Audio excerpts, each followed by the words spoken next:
Toko qui se trouve à mes côtés. Nous avons été reçus par l'école, le lycée Savorgnan de Brazza. Alors, la parole sera donnée à l'autorité administrative qui a accepté de nous assister, Monsieur le surveillant général.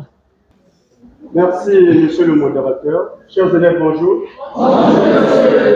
Bonjour. Nous sollicitons vraiment votre silence. C'est des rencontres peut-être que vous n'êtes pas encore habitués, mais on sort d'ici pas de la façon que vous êtes venus.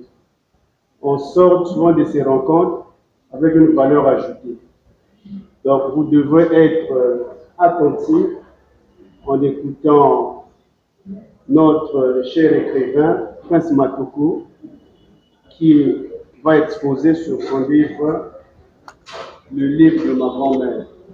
Et c'est une activité, comme on l'a dit ici, pas typiquement littéraire. Ça ne concerne pas seulement les élèves de série littéraire. Mais le livre, c'est quelque chose de celui qui aime la lecture. Donc, sans plus tarder, je vais vous remettre la parole.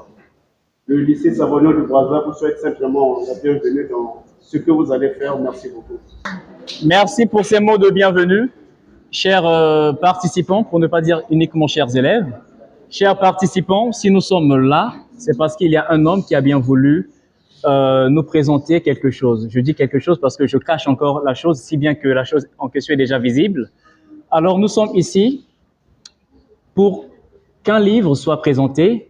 Et s'il y a un livre, ça veut dire qu'il y a un auteur, il y a un écrivain.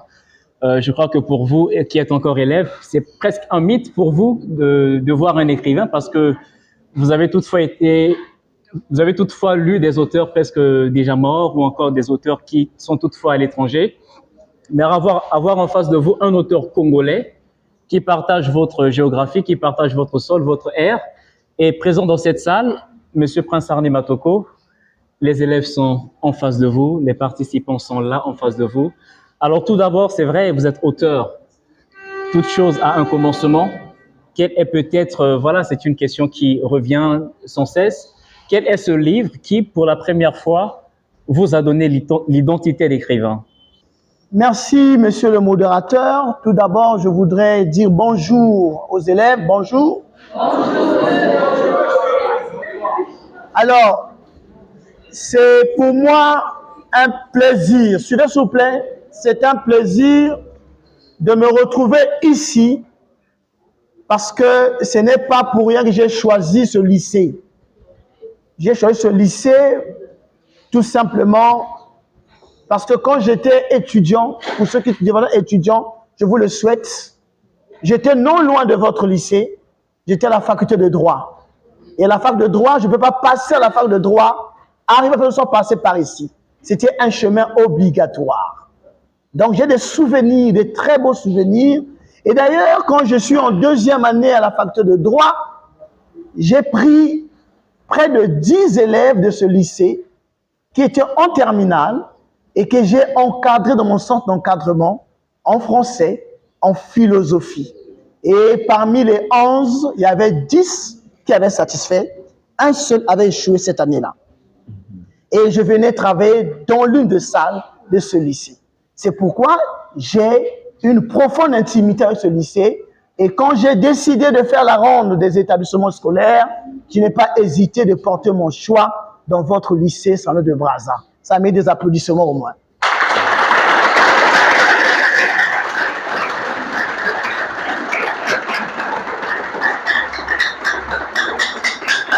La deuxième raison, c'est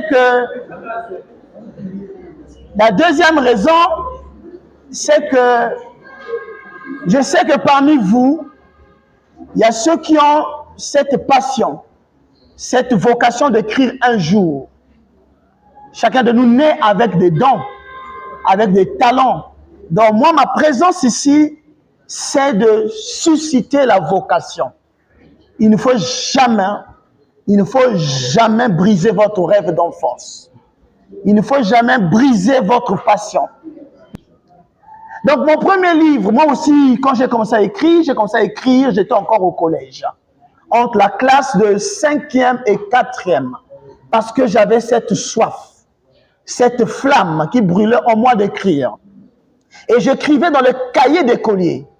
Et tout le long de mon cursus scolaire, le lycée, universitaire, jusqu'à l'ENAM où j'ai fait la magistrature, je n'ai cessé d'écrire. Et pourtant, j'avais des obligations, des devoirs estudiantins. Mais ces devoirs estudiantins ne m'ont jamais empêché de vivre de mon rêve. Parce que pour moi, le rêve est ce qui rend la vie toute belle, toute sublime. Et quand j'ai quitté Pointe-Noire, parce que je suis à Pointe-Noire, quand j'ai quitté Pointe-Noire, après avoir obtenu mon bac en 2005, peut-être parmi vous, personne n'est encore né. En 2005, j'ai obtenu mon bac et j'ai pris mon premier vol, c'est grâce aux études. Je suis venu m'inscrire à la faculté de droit, mais dans ma valise, je n'avais que 2 objets les plus précieux en dehors de mes vêtements. Il y avait la Bible et mes cahiers d'écolier où se trouvaient mes écrits, mes poèmes et mes textes. Parce que j'avais l'intime conviction que quelles que soient les difficultés auxquelles je serais confronté, qu'un jour, je finirais par publier. D'ailleurs, j'avais fait un vœu à Dieu, au Seigneur. J'ai dit au Seigneur, je ne quitterai pas ce monde des humains sans avoir publié un livre. Et ce vœu,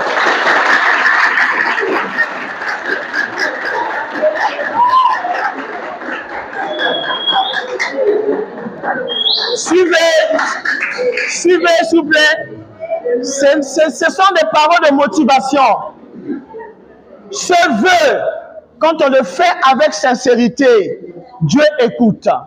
Parce qu'il y a un auteur qui avait dit, un grand auteur brésilien qui est mondialement connu, qu'on appelle Paulo Coelho. Il avait dit ceci: quand on veut d'une chose, même l'univers tout entier conspire pour que vous puissiez l'obtenir. Et moi, ce vœu a été exaucé par Dieu. Au lieu d'un livre, Dieu l'a multiplié au centuple. Aujourd'hui, je suis à 10 livres.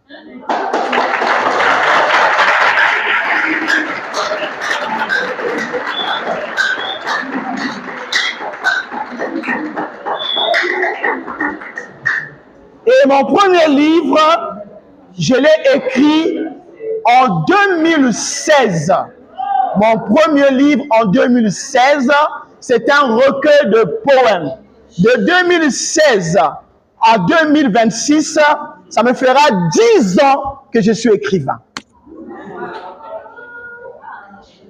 C'est pourquoi je viens vous partager cette expérience. Je viens vous communiquer cette flamme. Et cette flamme, je l'ai traduite à travers mes livres. Et dont le plus envieux aujourd'hui, c'est le livre de ma grand-mère, dont je me ferai volontiers le bonheur de vous parler. Merci, monsieur. Alors, merci, monsieur le docteur.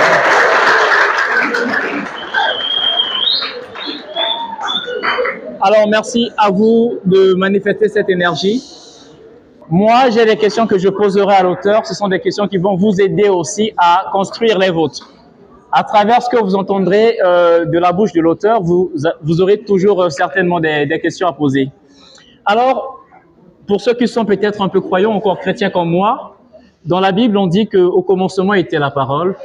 Mais après, cher écrivain, dans la littérature, c'est quoi le commencement? Parce que vous êtes en face des gens, des enfants, des jeunes personnes qui peuvent savoir la vocation d'écrire.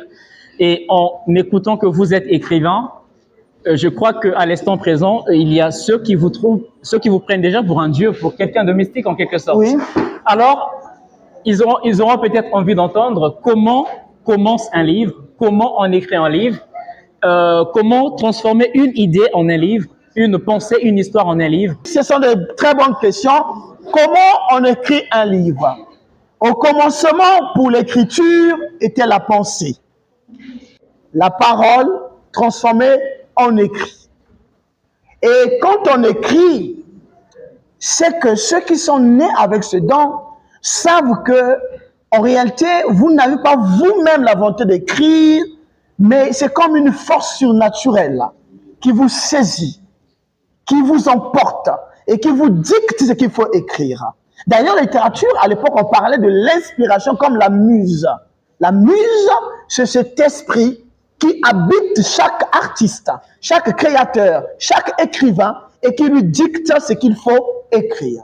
Et moi, je me souviens que quand j'étais au collège, au lycée, j'étais obligé, quand je sortais de chez moi, d'avoir toujours un cahier, un bloc-notes et un écritoire ou encore un stylo, parce que je savais, quel que soit le lieu où je me trouvais, je pouvais être saisi par une transe littéraire. Et cette transe, c'est l'inspiration. Même dans la douche, ça pouvait venir.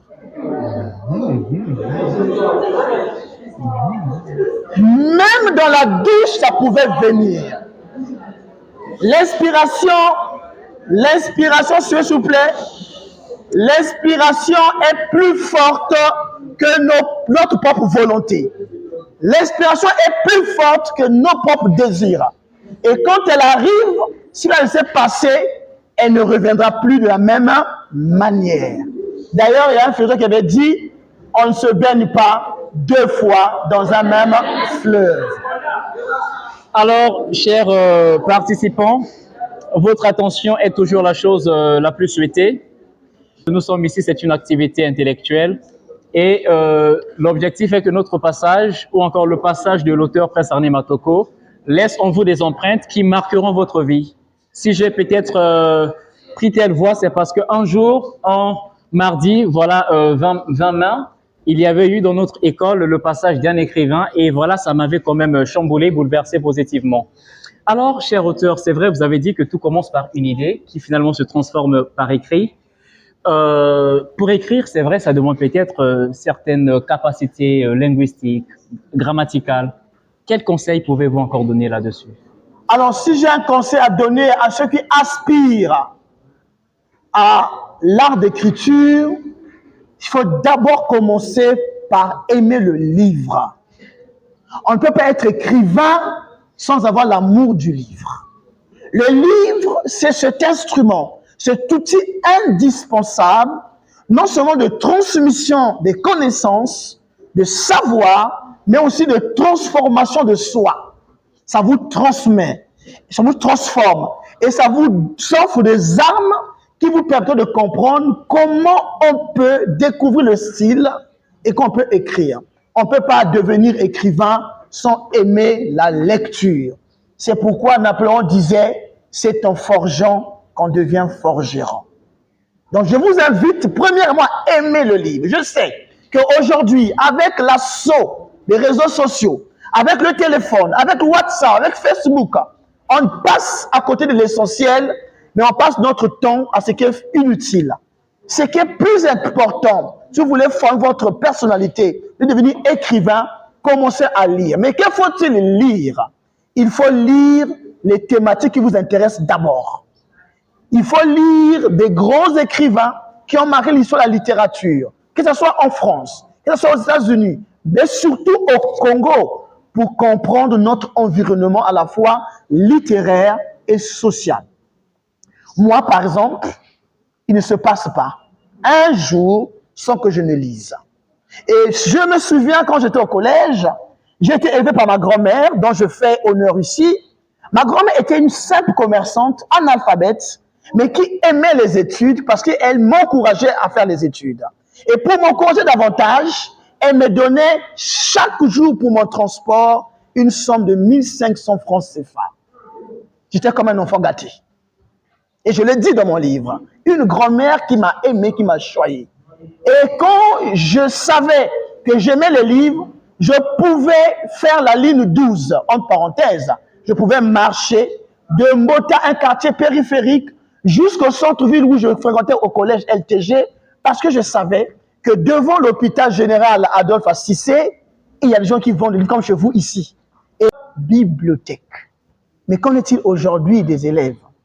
Donc je vous invite, celui qui aspire à l'écriture, d'aimer le livre, de lire, toujours lire et jusqu'à transpirer de la lecture. Merci, cher auteur. Nous allons nous retrouver pique en face de ce livre intitulé « Le livre de ma grand-mère », livre qui fait aujourd'hui l'objet même de notre rencontre. Alors, monsieur l'auteur, ce livre intitulé « Le livre de ma grand-mère », oui. ça crée quand même voilà, une certaine complexité. Ce livre est intitulé « Le livre de ma grand-mère ». Alors, parlez-nous, avant même de tomber dans le vif de ce livre, parlez-nous de la préhistoire et de l'histoire de ce livre. Nous sommes tous les fruits de deux personnes de sexe opposé qui ont décidé de s'amouracher et de faire des enfants. Nous sommes les fruits. Mais nos parents, père et mère, nos parents sont aussi les fruits de leurs parents.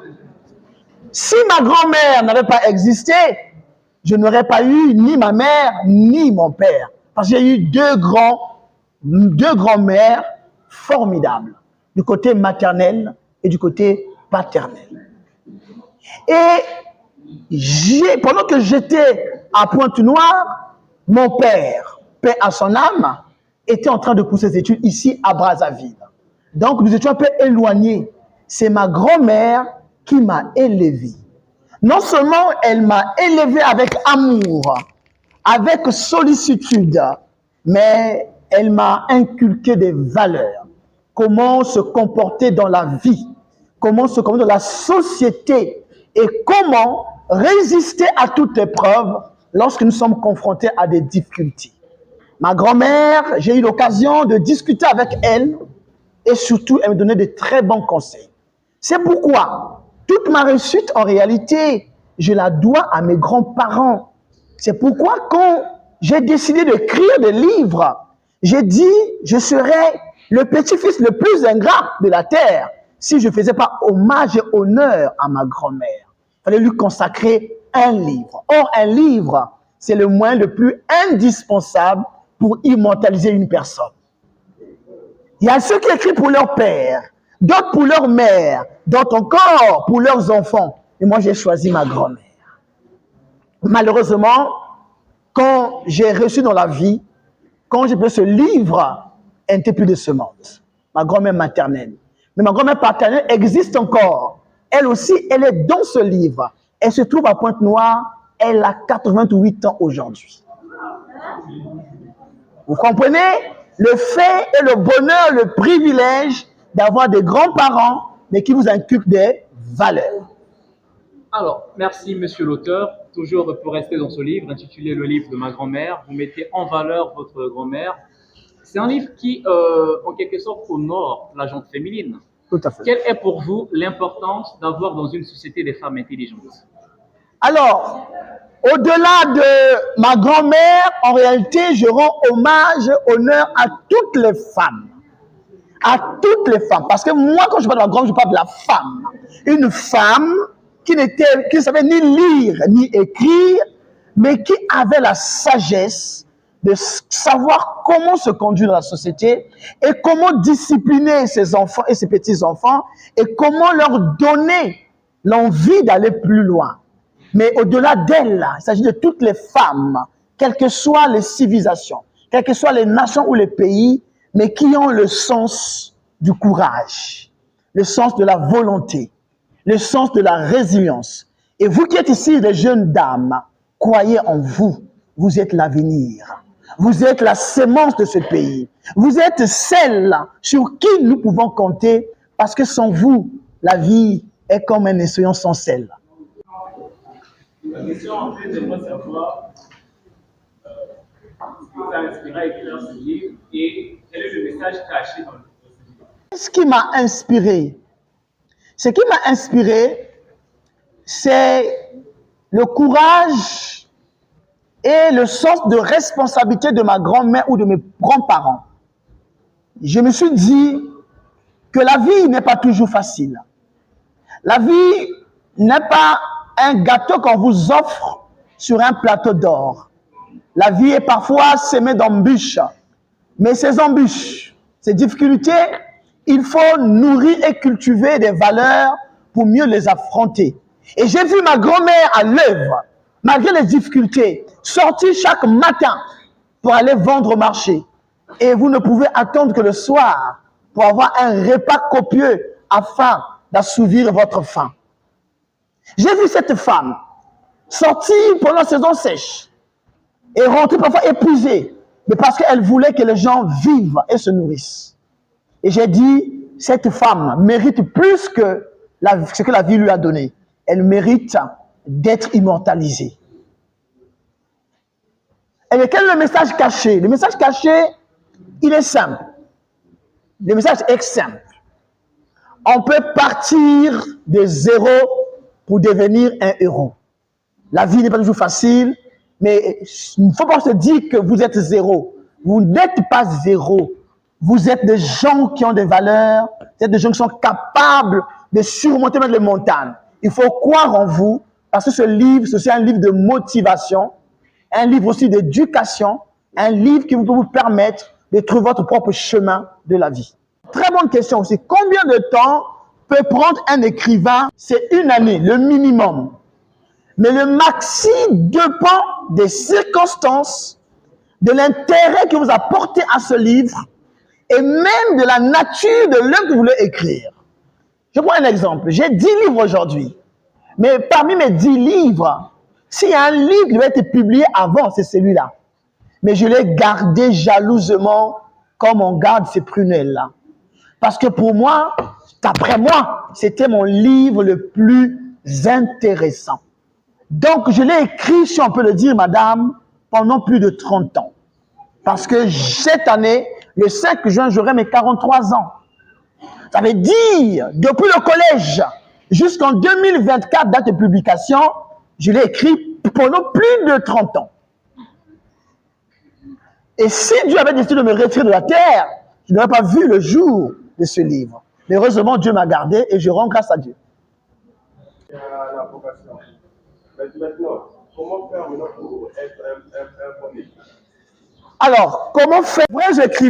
Le vrai écrivain est celui qui se nourrit d'abord des œuvres des autres. Il se nourrit. Le livre est comme une nourriture, mais une nourriture intellectuelle, une nourriture spirituelle, le livre. De la même manière que le corps doit être nourri par des aliments liés à ce corps, de la même manière, l'esprit doit être nourri par le livre. Et pour être un bon écrivain, il faut lire d'abord. Et lire, mais lire pourquoi? Pour découvrir le style des autres. Or, je l'ai toujours dit, merci pour la question, cher monsieur, il y a un des grands physiciens, métaphysiciens, philosophes qu'on appelle Isaac Newton, qu'on étudie même au lycée. Isaac Newton était le plus grand scientifique de son époque. Et un jour, une délégation des grands scientifiques sont venus le voir pour lui demander la question de comment tu as fait pour être le meilleur parmi tous. Il dit ceci: si j'ai vu plus loin que les autres, c'est parce que je me suis hissé sur les épaules des géants.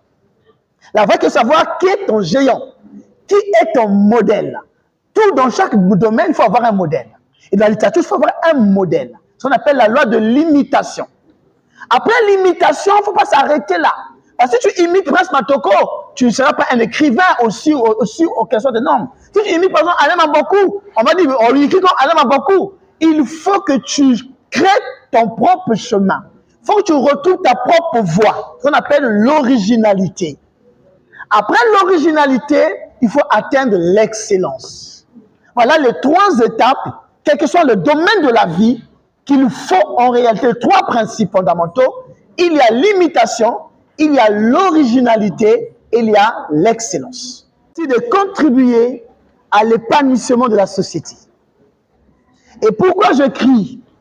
La question paraît simple, ou bien anodine, mais elle a toute sa raison d'être. Elle vaut tout son pesant d'or. Pour moi, l'écriture, c'est une vie. Elle est viscérale, l'écriture. Je ne peux pas imaginer ma vie sans écriture. Je ne peux pas imaginer mon existence sans l'écriture.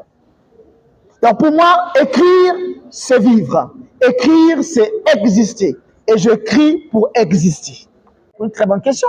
Parce que dans la littérature, il y a plusieurs genres littéraires. Il y a le roman, il y a la nouvelle, il y a le conte, il y a la poésie, il y a le théâtre, il y a la fable. Alors ça, c'est un roman d'abord. C'est un roman. Et dans le genre romanesque, il y a aussi plusieurs types. Il y a ça, c'est un roman autobiographique. C'est comme le livre de Kamara Laya, L'enfant noir. l'extrait d'un livre, d'une scène, mais qui met en exergue cette passion qui naît en chacun de nous lorsqu'on devient adolescent. On a besoin d'avoir un petit ami ou une petite amie. Mais parfois, ça ne marche pas toujours. Parfois, on échoue. Et moi, j'avais échoué ce jour-là. Alors, il me revient à l'esprit, suivez, que nous nous rendîmes un jour au marché Tchétché pour nous les procurer. Nous étions 4 et ensemble nous avions résolu de nous en offrir pour pouvoir conquérir le cœur de celles qui nous faisaient des caprices ou nous narguaient, mais dont nous nous entichons. Il fallait acheter le moussel bendé, une plante de la forêt tropicale qui a, semble-t-il, la propriété de séduire une femme par le seul contact de la main au point de vous devenir entièrement attaché, dévoué et de ne penser qu'à vous comme si elle ne saurait vivre sans vous. Après les avoir achetés au quartier de la pharmacopée, nous rentrions contents à la maison. Et ce même jour, nous allions activement nous baigner avec ces feuilles plongées dans l'eau, telles que le vendeur nous l'avait recommandé, c'est-à-dire de nous laver avec chaque jour, tout en invoquant le prénom de la bien-aimée. Et après quoi, on attendait l'occasion propice pour aller vers elle, en cherchant bien évidemment à lui serrer la main, en guettant ses mouvements. On nous disait qu'il n'y a de réussite inévitable que lorsqu'on arrive à serrer la main de la femme ciblée, sinon elle ne saurait tomber sous le charme. Je ne sais comment mes 3 camarades de leur côté ont mis en exergue leur stratégie. Quant à moi, je rencontrais ce jour-là celle de qui je m'amourachais le soir du même jour au coin de notre concession après avoir guetté longtemps son apparition. Elle s'appelait Audrey.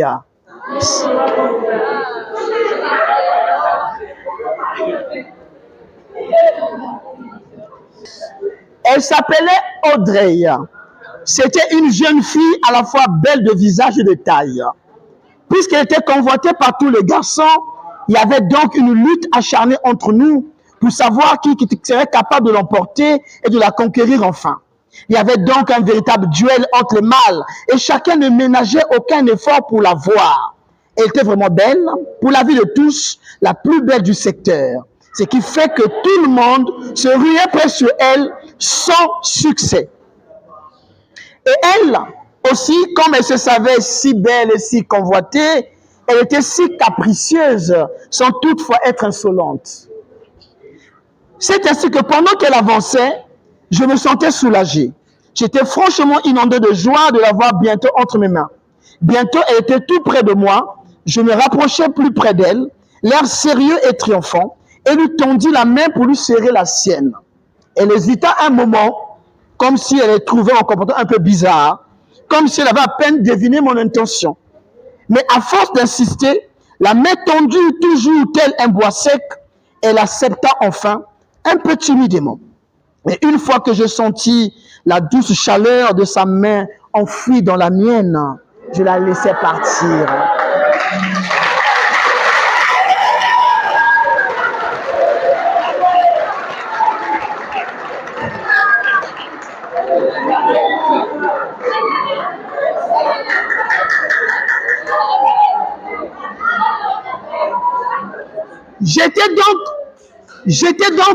Je passais donc ce soir-là une nuit paisible, mais aussi la plus excitée. C'est de très bonne humeur que je me réveille le lendemain, poursuivant avec fantasme et dévotion les mêmes ablutions et incantations. J'attendis avec une fiévreuse impatience la fin de 3 jours pour la voir chaudement et tendrement dans mes bras. Je rêvais trop follement d'Audrey. C'était comme si elle avait envoyé tout mon être, comme si elle me possédait. Mais malheureusement, les 3 jours s'écoulèrent comme de l'eau sans qu'aucun changement ne se produise.